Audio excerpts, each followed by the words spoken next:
கொண்டு இந்த புத்தகத்தின் பற்றிய விடயத்தை நான் சுருக்கமாக சொல்லலாம் என்று நினைக்கின்றேன். உண்மையிலே இன்றைய விழாவின் கதாநாயகரும் இந்த புத்தகத்தின் எழுத்தாளருமாகிய திரு ஜெயசீலன் சுப்பிரமணியம் அவர்களை பற்றி நான் இவ்விடத்தில் கூற வேண்டிய அவசியம் இல்லை. ஏனென்றால் அவர் தனது படைப்புகளினாலே உங்களிடத்திலே தன்னை அறிமுகப்படுத்தி தனக்கு உங்களின் உள்ளங்களை கொள்ளையடித்து வளர்ந்து வரும் ஒரு எழுத்தாளர், வளர்ந்து வரும் ஒரு கவிஞர் என்று தன்னை எங்கள் மனங்களிலே பதித்துக் கொண்டு இருக்கின்றார். அதைவிட எத்தனை எழுத்தாளர்கள் இங்கு இருந்தாலும் ஏதோ ஒரு விதமாக நான் அவர்களில் இருந்து வித்தியாசமாக தெரிய வேண்டும் என்பதற்காக தனித்துவமான பாணியிலே தனது கவிதைகளை கொடுத்து கொண்டிருப்பவர். உண்மையிலே நான் இந்த புத்தகத்தில் ஐக்கிய நாடுகள் சபையின் நிலைபெறான வளர்ச்சி இலக்குகள் என்றதை பற்றி அறிமுகம் கொடுப்பதற்காக இங்கு வரவில்லை.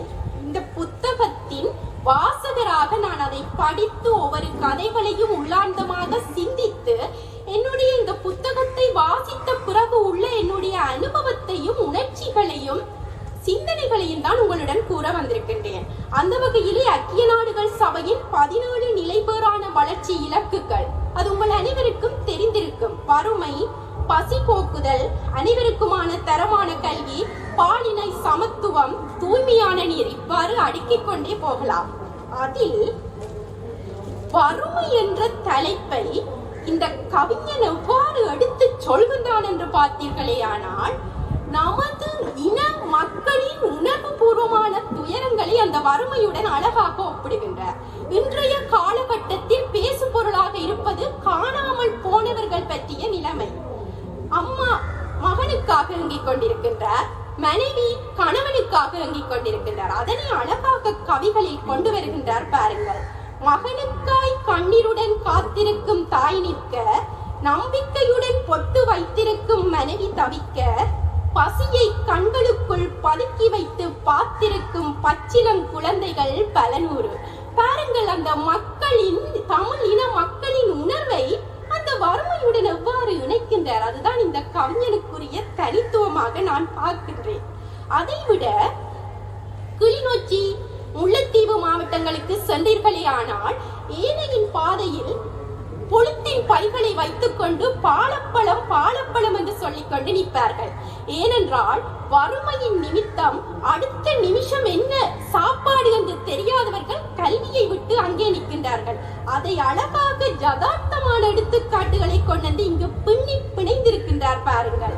இடையில் நின்றுவிடும் இன்றோடு பள்ளி படிப்பு, பாலை பழம் ஆய்ந்து விட்டால் வேலையொன்று உணவுக்காகும் என்று அந்த யதார்த்தமான எடுத்துக்காட்டுகளால் எங்களை இந்த உலகிற்கு இணைக்கின்ற கவித்திறன் நிறைந்தவர் தான் ஜெயசீலன் என்பதனை நான் இவ்விடத்தில் கூறிக்கொள்ள விரும்புகின்றேன்.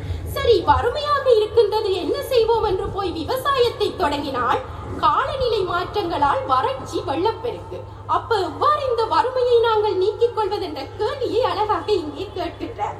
சரி, கடன் என்றாலும் வாங்குவோம் என்று சொன்னால் எத்தனை நாள் கடனை அடைக்காது கடன் சுமையோடு நித்திரை கொள்வது என்பதை அழகாக கூறுகின்றார் பாருங்கள். கழுத்தை நெரிக்கும் கடனின் கயிறுகள் தூக்க முடியா சுமையென வாழும் காலம் எவ்வளவோ என்று அந்த யதார்த்தமாக ஒவ்வொன்றையும் ஆராய்ந்து இங்கு கேட்கின்றார். அதையும் விட இங்கு தனித்துவமானது என்ன தெரியுமா? நாம் தமிழர்கள் யாரையும் கை நீட்டி தாழ்வு என்று கேட்காத பண்பாடு பொருந்தியவர்கள் என்ற அந்த தமிழரின் பண்பாட்டை இங்கு கொண்டு வந்து எங்களுக்கு சாப்பாடு தந்து வறுமையை போக்க வேண்டாம், எங்களுக்கு உழைப்பு இருக்கின்றது, திறமை இருக்கின்றது, அதனை கொண்டு நாங்கள் உழைக்கின்றோம், அதற்குரிய வழிகளை அமைத்து தாருங்கள் என்பதனை அவர் அழகாக உணவு கேட்கவில்லை. வறுமை போக்க வளமான திட்டங்கள், உற்பத்தி கூடங்கள் தந்தால் போதும், உறுதியாக உழைத்திடவே நாங்கள் தயார் என்று அந்த தனித்துவமான தமிழ் இனத்தின் திமிரை உரைக்கின்றார் பாருங்கள். அதுதான் அந்த கவிக்குரிய அழகு. இவ்வாறு வறுமையில் இருந்து அடுத்து உடல் நலம் சுகவாழ்விற்குள் வருகின்றார். அந்த ஒரு மனிதனின் சுகவாழ்வை எந்தெந்த காரணிகள் பாதிக்கின்றதோ அவை எல்லாவற்றையும் தொட்டு பார்க்கின்றார். தொற்று நோய்கள், தொற்றாத நோய்கள், மகப்பேற்றின் போதான தாய்சேய் நலம், பெண்களின் மாதவிடாய், வீதி விபத்துக்கள், புகைப்பிடித்தல் மற்றும் மதுபானங்களினால் ஆட்கொள்ளப்படுதல், இவை அனைத்தையும் செய்தால் நம்முடைய உடல் நலம் பாதிக்கப்படும் என்பதனை அழகாக கவி வரிகளினூடாக எடுத்துச் சொல்லி அதற்குரிய பரிகாரங்களையும் கூறுகின்றார். பாதுகாப்பான வீதிகள், பொறுப்பான சாரதிகள், ஒழுக்கமான வீதி விதிகள், ஆசன பட்டிகள், தலைக்கவசம் காப்பாற்றுமே யாவரையும். இன்று நமது தலைமுறையினரிடத்தில் சாபக்கேடாக இருக்கும் அந்த வீதி விபத்துகளுக்கு அழகாக விழிப்புணர்வை கொடுத்துவிட்டு செல்கின்றார் அல்லவா?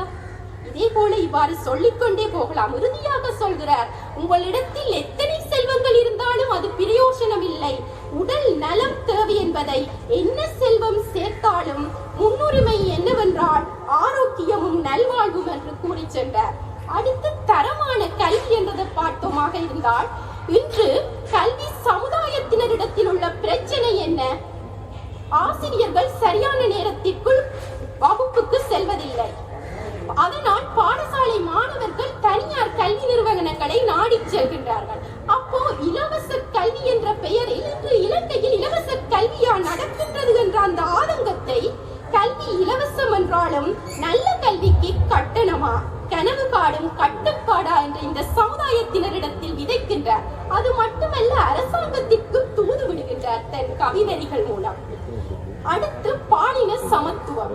நானும் ஒரு பெண்தான், எங்கு சென்றாலும் ஒரு ஆண் நினைப்பான், இந்த பெண்ணின் தலைமைத்துவத்துக்கு கீழே நான் வேலை செய்ய வேண்டுமா, இவா கட்டளையிட்டு நான் இதை செய்ய வேண்டுமா, இவா பெரியாளா? அதாவது ஆண் பெண் சமத்துவம் இல்லாத உலகில் நாம் இப்பொழுது வாழ்ந்து கொண்டிருக்கின்றோம்.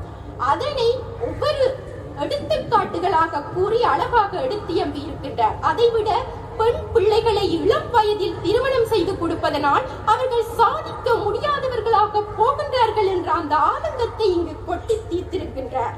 அதைவிட பெண்கள் எப்போதுதான் சுதந்திரமாக போகின்றார்கள் என்ற அந்த தவிப்பை தன் கவிவரிகளில் அழகாக கூறுகின்றார். பாருங்கள், இன்னும் எத்தனை நூற்றாண்டு போராட வேண்டும் அவளை மதிக்கும் பூமியை உருவாக்க, எத்தனை பாரதிகள் ஆத்திரப்பட வேண்டும் அட்டுழிய தடைகளை உடைத்தெறிய என்று அந்த தனது ஆதங்கத்தை கவி வரிகளில் நுழைத்து கொட்டி தீர்த்திருக்கின்றார். அடுத்து சுத்தமான நீரை பார்த்தோம் என்றால், இன்று உலகிலே பெரிய ஒரு சவாலாக தலை தூக்கி கொண்டிருப்பது கிணற்று நீர், உப்பு நீர் ஆதல். அதனை அழகாக இங்கு கொண்டு வந்து அதற்கு என்ன பரிகாரம் கொடுக்க வேண்டும் என்றெல்லாம் சொல்லி சென்றிருக்கின்றார். இதைவிட முக்கியமானது ஒன்றை நான் இவ்விடத்திலே சொல்லியே ஆக வேண்டும். சமத்துவத்திற்கான போராட்டம். இதனை நாடுகள் ரீதியாக, பிராந்தியம் ரீதியாக ஒப்பிட்டிருக்கின்றார். வடமாகாணத்தையும் தென் மாகாணத்தையும் அழகாக ஒப்பிட்டிருக்கின்றார். பாருங்கள், நான் சொல்கின்றேன். தெற்கு அதிவேக பாதையை கொண்டு வந்திருக்கின்றார் தென் மாகாணத்தில் இருந்து. வட்டுவாகல் பாலத்தை கொண்டு வந்திருக்கின்றார் வடமாகாணத்தில் இருந்து. வட்டுவாகல் பாலம் என்பது என்ன? நமது இனத்தின் அவலங்களை, எத்தனையோ சிறு பிள்ளைகளின் அழுகுறல்களை கண்டு தமிழ் இன அழிப்புக்கு நான் என்றும் எங்கேயும் வந்து கூறுவேன் என்று தலை நிமித்தி நிற்கும் பாலம் அல்லவா? அந்த பாலம் என்று உடைந்து தொங்குகின்றது. அப்ப எங்கு உங்கள் சமத்துவம் என்பதை கேட்கின்றார் அழகாக. தெற்கு அதிவேக பாதை மின்னலாய் பறக்கின்றது, வட்டுவாகல் பாலம் விழுந்து விடுவேன் என்கின்றது. இங்கு எங்கையா உங்கள் சமத்துவம்? அழகாக கொண்டு வருகின்றார் அந்த ஒப்பிடுகையை. அதே போல் பிராந்தியங்களை ஒப்பிடுகின்றார். யாழ் மாநகரத்தையும் ஒரு கிராமத்தையும் ஒப்பிடுகின்றார் சமத்துவம் இன்மையை எடுத்து காட்டுவதற்காக. யாழ் மாநகர பாடசாலையில் பாடம் ஒன்றுக்கு 4 ஆசிரியர்கள் இருக்கிறார்கள். ஆனால் நாகர்கோவில் பள்ளியில் 4 பாடத்திற்கு ஆசிரியர்கள் இல்லையா? இவ்வாறு நமது வாழ்வியலில் உள்ள அத்தனை எடுத்துக்காட்டுகளையும் சமத்துவம் இன்மைக்கு கூறி சமத்துவம் வேண்டும் என்று கூறுகின்றார். அதைவிட மலையக மக்கள் நாட்டின் பொருளாதாரத்தின் முதுகெலும்பாக திகழ்ந்து கொண்டிருப்பவர்கள். ஆனால் இன்று நமது இலங்கையில் குறைந்த வருமானத்தை பெறுபவர்கள் அவர் என்று சொல்வது எந்த வகையில் நியாயம் என்பதனை கேட்டு செல்கின்றார். கட்டனில் தேயிலை தோட்டம், சுற்றுலாவிகள் வந்து குவிகின்றனர். கொழுந்து பறித்த கூலி இன்னும் வந்து சேரவில்லை. அழகாக அந்த மலையக மக்களின் சமத்துவமின்மையை கூறுகின்றார். இவ்வாறு சமத்துவத்துக்கான போராட்டத்தில் தொட்டு சென்ற அந்த கலைஞர் இறுதியாக காலநிலை மாற்றங்களுக்குள் வருகின்றார். பச்சை வீட்டு விளைவுகள், மனிதனின் பொறுப்பற்ற செயற்பாடுகளால் இன்று வளிமண்டலத்தில் பச்சை வீட்டு விளைவுகள் வெளிவந்து கொண்டிருக்கின்றன. அதனால் பாரிய மாற்றங்களாக உலகம் வெப்பம் அடைதல் நடந்து கொண்டிருக்கின்றது. இதனால் கடல் நீர் அமிலமாகிக் கொண்டிருக்கின்றது. பனிப்பாறைகள் கரைந்து கொண்டிருக்கின்றன. உயிரினங்கள் அழிந்து கொண்டிருக்கின்றன. இதற்கெல்லாம் தீர்வாக மரங்களை நடுவோம், கண்டல் தாவரங்களை நாங்கள் வளர்ப்போம். ஏனென்றால் அவர்கள் கார்பன் டை ஆக்சைடை அதிக அளவில் உறிஞ்சி நமக்கு தூய ஆக்சிஜனை தருவார்கள் என்ற அந்த விழிப்புணர்வை இங்கு கொடுத்திருக்கிறார். இவை யாவும் அழகு. இந்த புத்தகத்தை படிக்க படிக்க அடுத்ததென்ன என்ற ஒரு அவா வருகின்றது. விட்டால் நான் 3 மணித்தியாலவும் இந்த புத்தகத்தை பற்றி கதைப்பதற்கு தயார். ஆனால் நான் வருவதற்கு முன்னரே நேரம் என்று நிகழ்ச்சி ஒருங்கிணைப்பு குழுவினர் கூறியதால் நேரத்தை கருத்தில் கொண்டு இறுதியாக ஒன்றை கூறி முடிக்க முயற்சிக்கின்றேன். சமாதானம், நீதி பார்த்தீர்களே, ஆனால் இன்று தமிழ் இனத்தின் பேசுபொருளாக இருப்பது செம்மணி. நாளுக்கு நாள் எண்ண இருக்கும் எலும்புக்கூடுகளின் எண்ணிக்கை அதிகரித்துக் கொண்டு வருகின்றதல்லவா? இதற்கெல்லாம் நியாயம் கிடைக்கவில்லை என்ற ஆதங்கத்தை அந்த கவிஞர் இதில் அழகாக கொண்டு வருகின்றார். மண்டையோடுகள், குழந்தையில் பொம்மையின் உண்மைகள், கண்ணீர்கள், செந்நீர்கள், நினைவு தூவிகள், நினைவஞ்சலிகள் எல்லாமே நீதிக்காக சர்வதேசத்திடம் மண்டியிடுகின்றன. உண்மையிலே இந்த கவிதையை வாசிக்கும் பொழுது நான் அழுதுவிட்டேன், உணர்வு பூர்வமாக, ஒரு தமிழிச்சியாக. இவ்வாறு தமிழ் இன மக்களின் உணர்வுகளை தட்டி எடுத்து ஒவ்வொரு அம்சங்களையும் ஆய்ந்த அந்த பெருமைக்குரியவர் திரு ஜெயசீலன் சுப்பிரமணியன் என்பதை யாராலும் மறைக்கவோ முடியாது.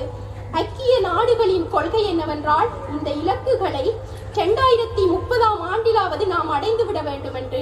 நிச்சயமாக இந்த கவிதை தொகுப்பு அதற்கு ஒரு ஆதாரமாகவும் தமிழரின் அவலங்களை ஐக்கிய நாடுகள் சபைக்கு கூறும் ஒரு ஆவணமாகவும் இருக்கும் என்பதில் எந்த ஐயமும் இல்லை என்று கூறி என்னை இவ்விடத்தில் அழைத்து மதிப்புரை வழங்குவதற்கு இடமளித்த திரு ஜெயசீலன் சுப்பிரமணியம் அவர்களுக்கு நன்றிகளை தெரிவித்துக் கொண்டு, சுற்றுச்சூழல் ஒரு ஆர்வலராக நான் இதை விரும்பி ரசித்து சுவைத்து காதலித்து படித்தேன் என்ற அந்த என்னுடைய புத்தகம் பற்றிய உணர்வையும் உங்களிடம் பகிர்ந்து கொண்டு, திரு ஜெயசீலன் சுப்பிரமணியம் அவர்களின் எதிர்காலம் சிறப்பாக அமைய வேண்டும், பல கவிகள் உருவாக்கப்பட வேண்டும், இந்த இமயம் கண் விழித்து பார்க்கும் வரை அவர் உயர்ந்து செல்ல வேண்டும் என்று எல்லோருக்கும் பொது